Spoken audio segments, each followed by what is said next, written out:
Alors là, on va parler de Bezrat Hashem, comme demain c'est le Tanit à Sarah Betevet. Okay, demain c'est le Tanit. Okay, alors on va essayer de bien manger ce soir d'abord. D'accord. On a vu que le jeûne, d'après le calendrier, qui fait Rachamim, le jeûne commencerait donc à 5h21 et se terminera Bezrat Hashem à 5h05. D'accord. Demain soir. 5h05. On termine le jeûne. Bezrat Hashem demain. Donc on va parler ce soir un petit sujet qui s'appelle le sujet du Ta'anit. Voilà, pour rester dans le sujet. Alors, Amour, Rabotenu, Zichronam, Mevorah, on dit nos sages. Il faut savoir qu'est-ce qu'on dit nos sages à ce sujet-là. Comme d'ailleurs c'est marqué dans ma Sechet Ta'anit aussi, à la page au Daf Yud Aleph. Qu'est-ce que nous dit la Gemara? Nous dit la Gemara, Kol Amitane Nika Kadosh. Kol Amitane, toute personne qui jeûne, qui fait un inouï, qui fait un jeûne, il est appelé Kadosh. Il est appelé saint. Donc c'est bien pour nous déjà, durant une petite journée demain, on sera tous des Kedoshim, on sera tous des saints, Baruch Hashem. Et il y a un livre qui s'appelle de ce sage-là, Tziporen Shamir. Il y a un livre qui s'appelle Tziporen Shamir. Et lui nous dit la chose suivante, ce rave-là. Heureux l'homme qui peut jeûner sur ses péchés. Donc pas un tzanit seulement de Tzibour, comme celui-là de demain, Sarah Betevet, mais même un jeûne qui rappelle quelquefois pour toi, pour la personne qui rappelle tes péchés, tu jeûnes pour expier tes péchés, Ashrei Chelko, heureux son sort et heureux sa part à cet homme-là qui jeûne pour enlever ses péchés. Bon, comme bien même que c'est un jeûne demain, un tzanit Tzibour, un jeûne communautaire, un tueur de Tzibour, comme bien même ça expie nos péchés de toutes les façons. Parce qu'on jeûne pour justement à cause de nos péchés. On jeûne. Pourquoi les Ramim ont fixé ce jeûne-là? Particulièrement le Sarah Betevet. C'est le début du siège, c'est le début des problèmes qui ont commenté sur le Beth Amikdash. C'était dû à quoi tout ça? Dû au péché des Juifs. Donc quelque part indirectement, ce jeûne-là nous expie nos péchés. Donc c'est très bon pour nous en tous les cas.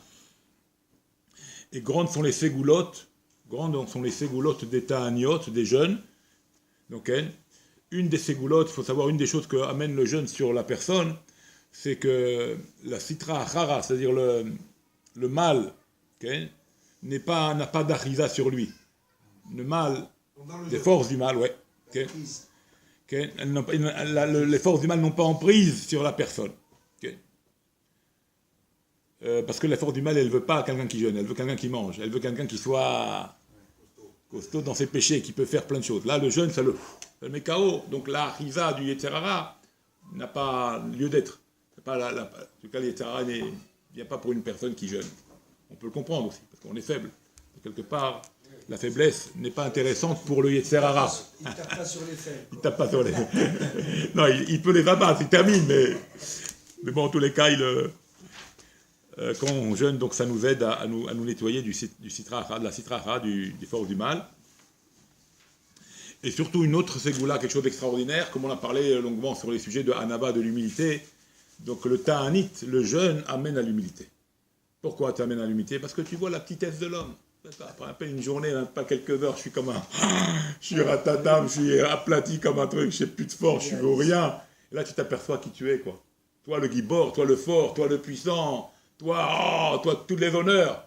Quelques heures de ta'anit, tu prends conscience de ta petitesse, de l'homme, qu'on ne peut pas rester comme ça, on est tout faible, on n'a plus de force, on n'a plus rien. On n'a plus vraiment une journée de jeûne, c'est une prise de conscience, qu'on prend conscience, bien sûr, de savoir la petitesse de l'homme, quoi. Donc il n'y a pas trop à être orgueilleux ou à montrer notre force ou à montrer qui je suis, moi, qui tu es. Une journée de jeûne, t'es mort, tu ne vaux plus rien. T'es KO. D'accord? On est KO. Bon, pour vous dire le côté de l'homme, faiblesse de l'homme. Comme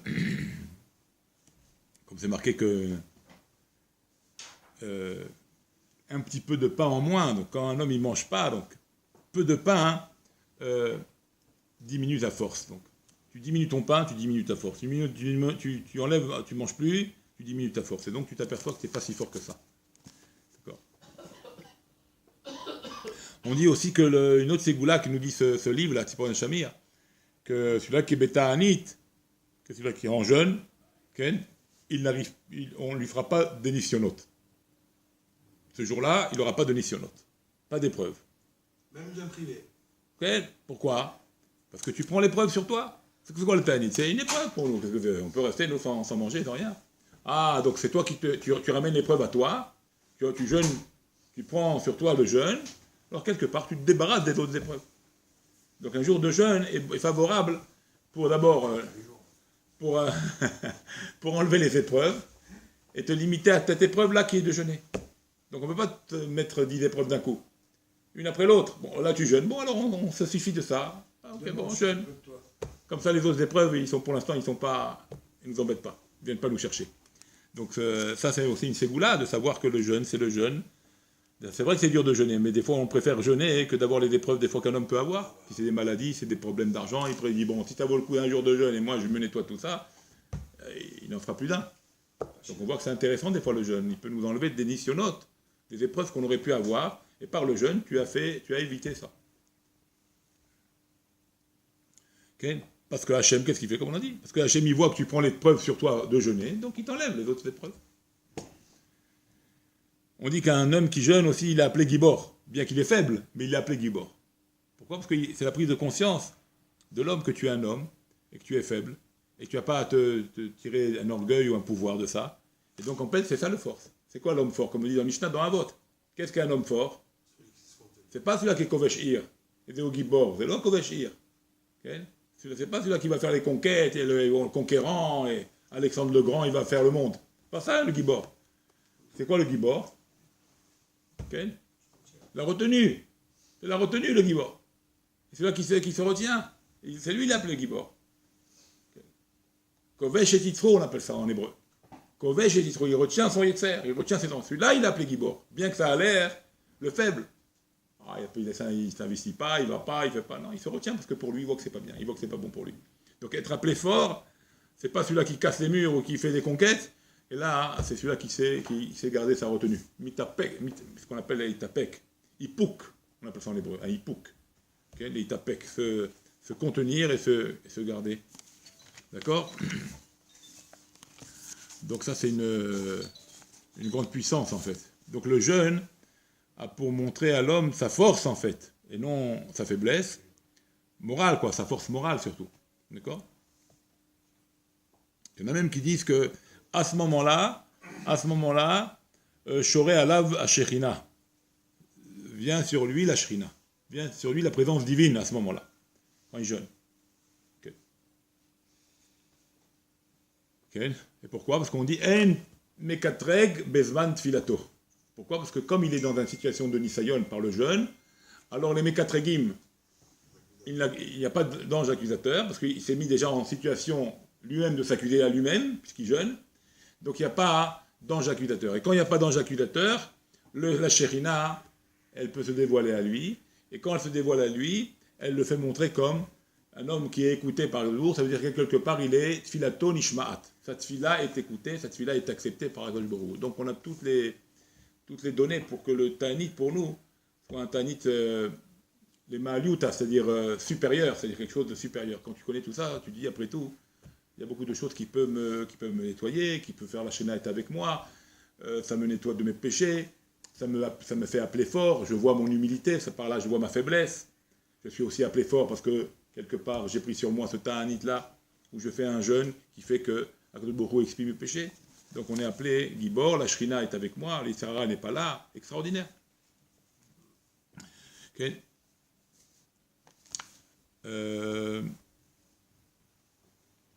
On dit même qu'il y a même des anges qui montent vers le ciel, qui ramènent tout ce que tu as fait, seulement les jours de Ta'anit. C'est-à-dire qu'il y a des anges réservés et adaptés qui ne sont créés que par le Ta'anit, ce que tu vas faire. D'accord? Parce qu'on a vu que toutes nos mitzvot, on crée quelque chose, on crée un ange. D'accord? Comme dans le bien, comme dans le mal. D'ailleurs, le Chafetz Chaim, je vous l'avais dit une fois, il dit quand tu fais des péchés, quand on fait des péchés, il ne faut pas les faire avec toute l'envie. C'est-à-dire, fais-le avec un petit regret quand même le péché. Même tu as envie, mais tu as envie de faire à fond. Non, il dit, essaye de faire un petit peu, je ne suis pas très bien de faire ce péché, mais bon, j'ai envie de faire ce péché, mais fais-le pas bien. Pourquoi? Parce que quand tu dis, je fais mon péché et je ne le fais pas à fond, eh ben, tu crées un ange handicapé. Vous avez compris? Parce que de la même manière que par la mitzvah, tu crées un ange positif, Dans la mitzvah, tu crées un bon ange. Mais si tu ne fais pas bien ta mitzvah, tu crées un ange positif mais handicapé. Alors il dit que ça soit la même chose pour la Avera. Puisque dans la Avera, tu crées un ange qui va t'accuser. Alors crée le faible aussi. Crée-le handicapé lui aussi. Comme ça, l'ange handicapé de la mitzvah, il peut peut-être gagner l'ange handicapé de la Avera. Donc quand tu fais une Avera, ne la fais pas bien. Fais-la si tu as envie. Bon, si tu as envie, on va pas dire si tu as envie, parce que ça ne se fait pas de dire ça. Mais tu as fait une Avera, ne la fais pas jusqu'au bout. Fais-la mal. Comme ça, ton ange accusateur, ton ange en fait qui te veut le mal, eh ben, il sera faible. Et la mitzvah, tu as une chance de gagner avec la mitzvah. Parce que si la mitzvah, même si tu ne l'as pas très très bien faite, mais elle est quand même, il est plus solide l'ange de la mitzvah que tu as créé, il pourra gagner l'ange du mal. Et comme ça, dans la balance, il sera toujours meilleur. Donc comme ça, il dit le Chafetz Chaim. Comme ça, il dit. Que même dans la Avera, ne fais pas bien les Averot. Comme ça, tu crées un ange bancal, et ton ange bancal de la mitzvah, il peut peut-être gagner, peut-être il a une chance de gagner l'ange du mal qui est bancal aussi. Donc la même chose, quand on jeûne, on crée cet ange-là, et cet ange-là, il ne vient que par le jeûne. Il y a des anges qui sont créés ils viennent que pour les jeûnes, et ils montent pour nous, et ils nous disent, voilà, ce monsieur-là, il est en train de jeûner. Il y en a qui disent que c'est quoi le jeûne aussi? Quelque chose d'extraordinaire. Ça vient remettre le shalom entre l'homme et Dieu. Parce qu'on s'est fâché avec Dieu. Qu'est-ce que ça veut dire on s'est fâché avec Dieu? On a fait des péchés. Maintenant, Manaf Kamine, quelle différence entre un péché, on va dire le péché le plus grand, le péché d'Avodazara par exemple, ou le péché, t'as pas fait Nitilat Yadayim? Ben, ça n'a rien à voir, attends, c'est deux choses différentes. Ou bien t'as pas écouté une mitzvah des Rabbanan. T'as pas fait le héros, t'as pas fait Hanouka. C'est grave, mais c'est moins grave que la Avodazara. C'est vrai, au niveau de la gravité, c'est moins grave. Mais au niveau de la coupure avec Dieu, tu t'es coupé avec Dieu. C'est comme un peu le Hashmal. Qu'est-ce que ça fait dans le Hashmal? Tu as pris le bonhomme, il a pris un sécateur, il a coupé 1 mètre de câble. Il a coupé le câble, 1 mètre de câble. Alors bien sûr qu'il n'y aura pas d'électricité, hein. Mais peu importe, tu as coupé 1 mètre de câble, ou tu as coupé avec un petit ciseau, avec une lame, et tu as coupé 1 millimètre, le câble il est coupé, il n'y aura pas toujours d'électricité. Donc au niveau du péché, au niveau de l'idée de se couper de Dieu, on est coupé de Dieu, que ce soit un petit péché ou un grand péché, au niveau de la coupure, on est coupé. La différence, ça va être pour renouer, pour rétablir le truc. Maintenant, tape quoi 1 mètre de câble? Il faut trouver maintenant le mètre de câble. C'est compliqué ça. Si c'est 1 millimètre, une petite soudure, tic, une petite pointe de soudure, tu remets les choses, hop, ça redémarre. Mais maintenant, si tu as coupé, tu as fait des coupures énormes. Maintenant, il faut les remettre ça en place maintenant. Comment tu vas faire maintenant? Trouve le câble, arrange ça. D'accord? C'est compliqué. Donc c'est au niveau de la tchouva qui est compliqué pour une grande avéra. Au niveau de la tchouva pour une petite avéra, ça c'est facile. Mais au niveau de la coupure du péché que tu as fait, peu importe la petite ou la grande avéra, tu t'es coupé de Dieu. Au niveau de la tchouva, c'est plus facile. La petite avéra, elle est plus facile de se remettre avec Dieu que si Chad Shalom, un type il a fait Avodazara, ça va être compliqué de se remettre avec Dieu. D'accord? Donc ça c'est au niveau de la tchouva. Au niveau de la tchouva, c'est plus facile une petite avéra qu'une grande avéra quand tu fais tchouva. Mais au niveau de la coupure, peu importe la largeur de la coupure. La coupure, c'est une coupure, tu n'es pas connecté. En tous les cas, pourquoi je vous dis ça? Pour vous dire que le ta'anit, qu'est-ce qui fait le ta'anit? Parce que maintenant, quand tu t'es reconnecté avec Dieu, tu as retrouvé ton ami, tu t'es fâché avec lui, tu l'as retrouvé. Qu'est-ce qui se passe? On sait tous, il y a un froid au début. C'est pas maintenant comme c'était avant. Il s'est produit un froid. D'accord? Maintenant, moi, je veux que ça soit comme avant. Comment il faut faire? Comment il faut faire pour que ça soit comme avant? Bon, on se dit bonjour, parce qu'on dit bonjour, mais c'est plus comme avant. Avant, on s'invitait, on était ensemble. Alors, qu'est-ce qu'il faut faire? Après que tu as fait tchouva, qu'est-ce qu'il faut faire? Il faut faire, la tchouva, c'est la connexion. Ok, mais c'est froid maintenant, c'est pas comme avant. Je veux que ça soit comme avant. Ta'anit, il faut jeûner. Le jeûne, c'est le moyen de redonner à Dieu l'envie d'être comme avant. En fait, le jeûne, c'est un cadeau. Le jeûne, c'est un cadeau que tu veux offrir à celui-là que tu as vexé ou à qui tu as touché. À qui tu as fait du mal. Donc là, en l'occurrence, c'est à cause de beaucoup qu'on parle. Donc qu'est-ce que c'est le jeûne? Le jeûne, c'est un moyen de redonner une chaleur, d'accord, à Dieu et à toi, ou d'ailleurs comme les hommes, tu t'es fâché avec ta femme. Tu l'as fait jeûner. Ah, tu